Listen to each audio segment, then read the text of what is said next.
সকলকে ইম্মানুয়েল। পবিত্র বাইবেল থেকে আজকে আমরা যে বিষয়টি দেখব তা হল প্রথম পিতর 1:23। এখানে উল্লেখ রয়েছে, যে বীজ ধ্বংস হয়ে যায় এমন কোনো বীজ থেকে তোমাদের নতুন জন্ম হয়নি, বরং যে বীজ কখনো ধ্বংস হয় না তা থেকেই তোমাদের জন্ম হয়েছে। সেই বীজ হল ঈশ্বরের জীবন্ত ও চিরস্থায়ী বাক্য। এই পদের মূল শিক্ষা হল আধ্যাত্মিক পুনর্জন্ম এবং ঈশ্বরের বাক্যের অবিনশ্বরতা। পবিত্র বাইবেলের এই অংশটিতে আমাদের জন্য 3টি গুরুত্বপূর্ণ শিক্ষা রয়েছে। প্রথমত, অবিনশ্বর বীজ।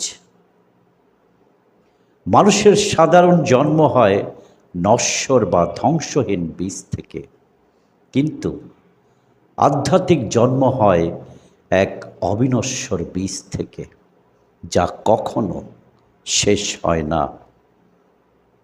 আর এই অবিনশ্বর বীজ হল ঈশ্বরের জীবন্ত ও চিরস্থায়ী বাক্য। দ্বিতীয় যে বিষয়টি আমরা দেখি তা হল শাশ্বত জীবন। জাগতিক সব কিছুই অপরিবর্তনশীল ও ধ্বংসশীল, কিন্তু ঈশ্বরের বাক্যের মাধ্যমে প্রাপ্ত নতুন জীবন ও সত্য চিরকাল টিকে থাকে। শেষে যে বিষয়টি রয়েছে, জীবন গড়ার আহ্বান। পবিত্র বাইবেলের এই অংশটি বলছে,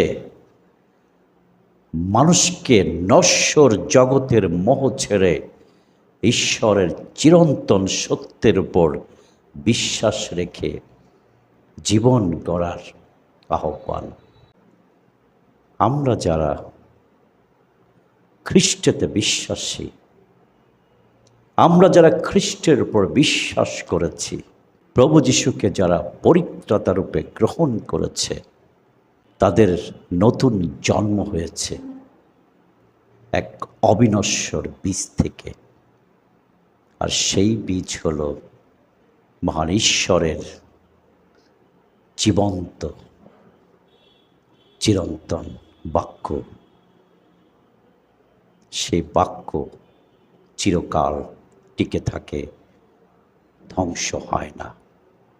তাই আমাদেরও কখনো ধ্বংস হবে না।